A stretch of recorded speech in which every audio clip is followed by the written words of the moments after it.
ছোট্ট একটি গ্রাম, গ্রামের নাম জামালপুর। সেই গ্রামে বাস করত দুইটি গোয়ালা, একজন ছিল সৎ আর একজন ছিল অসৎ। সৎ গোয়ালার মেয়ে বলছে, বেশি করে ঘাস খা, তুই যত বেশি ঘাস খাবি তত বেশি দুধ দিবি। তুই আমাদের একমাত্র ভরসা। তুই যদি দুধ দেওয়া বন্ধ করিস তবে আমাদের না খেয়ে মরতে হবে। চল তোকে মাঠে নিয়ে যাই। বিদুকে কোথাও নিয়ে যাস না যেন। জমিদার বাবু দুধ চেয়েছেন, যদি সঠিক সময়ে দুধ দিতে না পারি তাহলে আমার আর রক্ষে নেই। ঠিক আছে বাবা, তুমি তাড়াতাড়ি দুধ দুইয়ে নাও। বিদুর আবার মাঠে না খেলে পেট ভরে না। আজ অনেক বেলা হয়েছে, তোমার জন্য অপেক্ষা করতে করতে সময় চলে গেল। তুমি আজ বাড়িতে ফিরতে বড্ড দেরি করলে। হাতের কাজ শেষ করে ফিরতে দেরি হলো রে মা। আমি জমিদার বাড়িতে যাচ্ছি। গিন্নি, তুমি তাড়াতাড়ি দুটো ভাত রান্না করো, আজ খুব খিদে পেয়েছে। কেমন করে রান্না করব? বাড়িতে চাল কোথায়? তুমি দুধ বিক্রি করে ফেরার পথে চাল কিনে এনো, সাথে তেলও কিনবে খানিকটা। আজ তো প্রথম জমিদার বাড়িতে যাচ্ছ। আচ্ছা ঠিক আছে গিন্নি, আমি তবে আসি। মা, তুই বিদুকে নিয়ে যা এবার। জমিদার বাবু হয়তো বসে আছেন আমার অপেক্ষায়।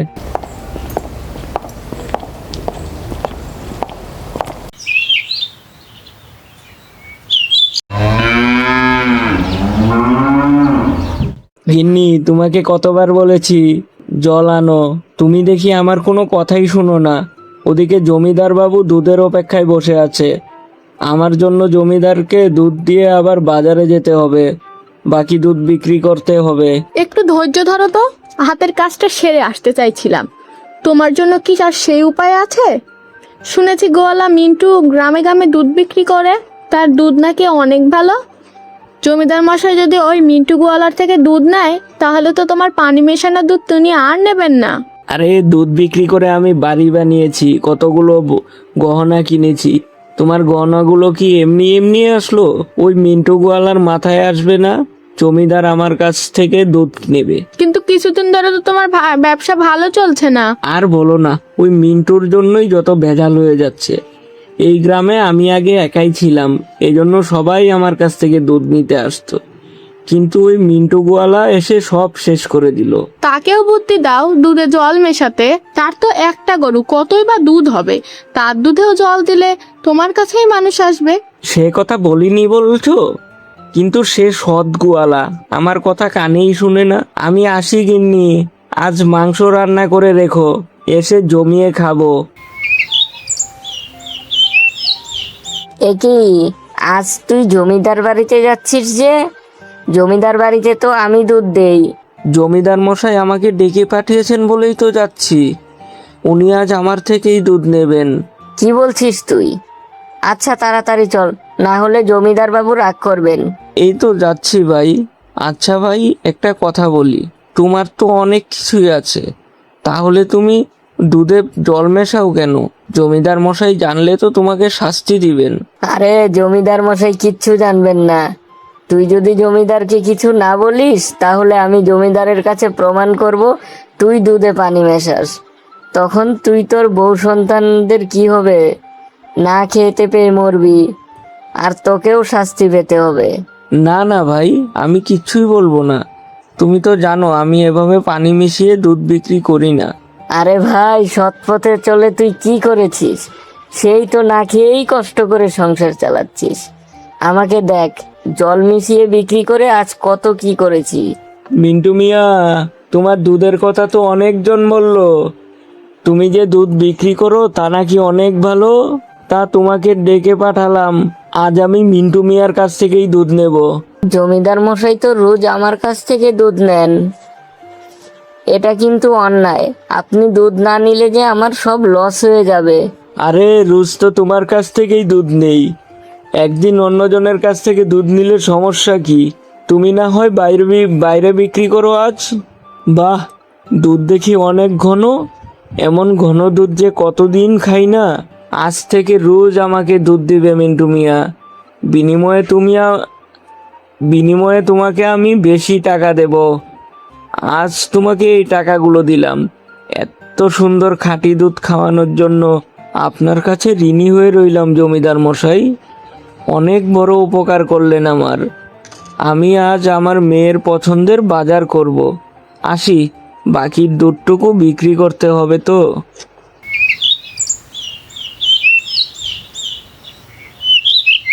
দুধ নেবেন? দুধ, টাটকা দুধ নেবেন? দুধ নিয়ে যান, দুধ। না না, তোমার কাছ থেকে দুধ নেব না। দুধ পাতলা, কোনো স্বাদ নেই। তার কাছে যাই, ওর গরুর দুধ একেবারে খাঁটি, কোনো ভেজাল নেই। আমার কাছ থেকে দুধ নাও, বিনিময়ে যে দাম হয় তার অর্ধেক দিও, না হলে যে সব দুধ নষ্ট হয়ে যাবে। না না না, ফ্রিতে দিলেও তোমার ওই দুধ নেব না। আমার বউ বাড়িতে গেলে বকবে। টাকা বেশি নিলেও মন্টুর কাছ থেকে দুধ নেব, ও ভালো দুধ দেয়।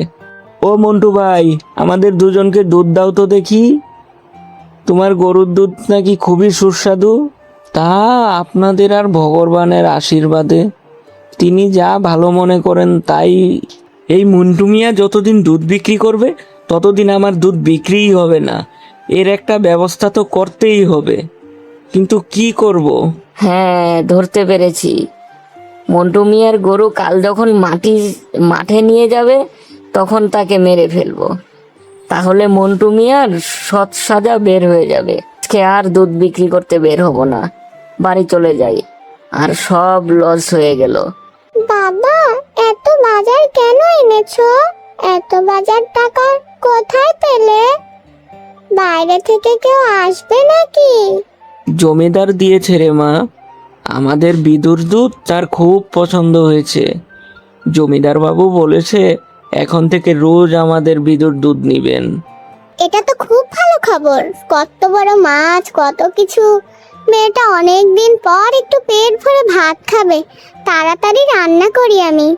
মিলি, আমাকে একটু সাহায্য কর। তারপর ওরা ভাত রান্না করে খেয়ে নিল।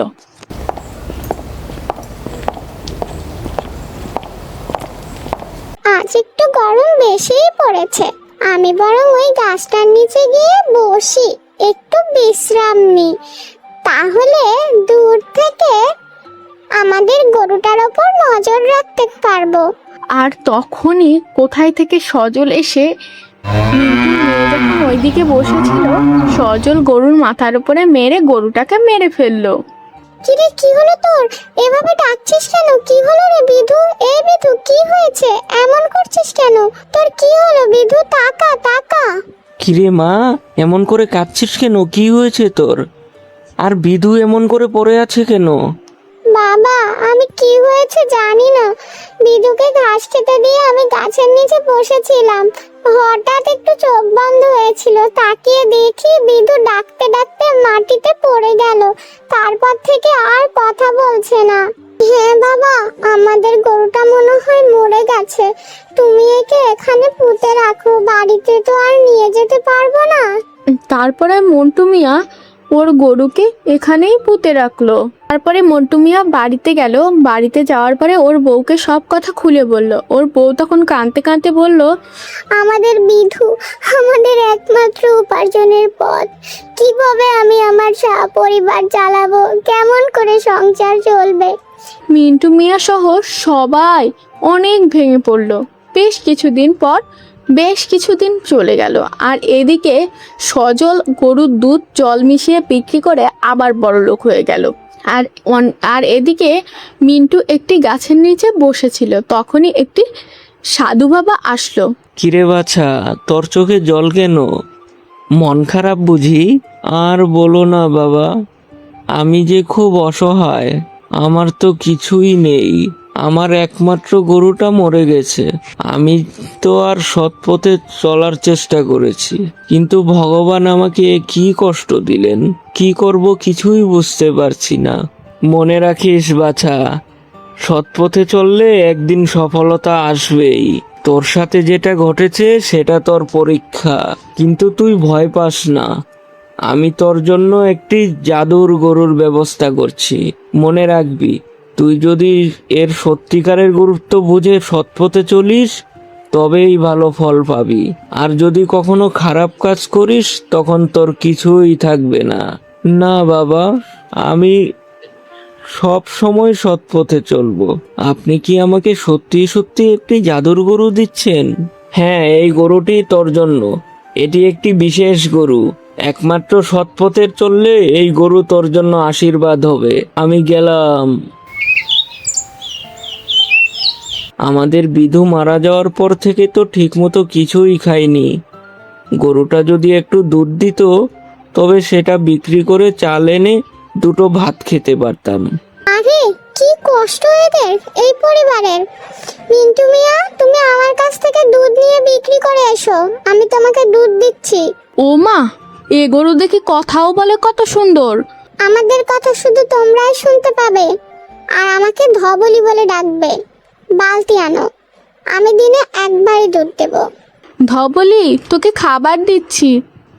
বাড়িতে তো কিছু নেই, কলার পাতা আছে, খাবি? ঠিক আছে, তাই আনো। দুধটা দেওয়ার পর শরীরটা বড্ড ক্লান্ত লাগছে। আর মিন্টু গরুর দুধ বিক্রি করে তার অবস্থা দিন দিন ফিরতে লাগলো। একদিন মিন্টু গিয়ে গরুকে বলল, হ্যাঁ রে ধবলি, তুই আমাকে এতদিন পর্যন্ত যা যা দিয়েছিস তা অনেক আমার জন্য। আমি এগুলো দিয়েই ব্যবসা করে চলতে পারবো। তুই এখন অন্য কারো কাছে চলে যা, আমার মতো অন্য কারো উপকার কর। হ্যাঁ মিন্টু মিয়া, তুমি অনেক ভালো আর সৎ। ভালো থেকো। আমি যাচ্ছি অন্য কোনো সৎ গরিবের সাহায্য করতে।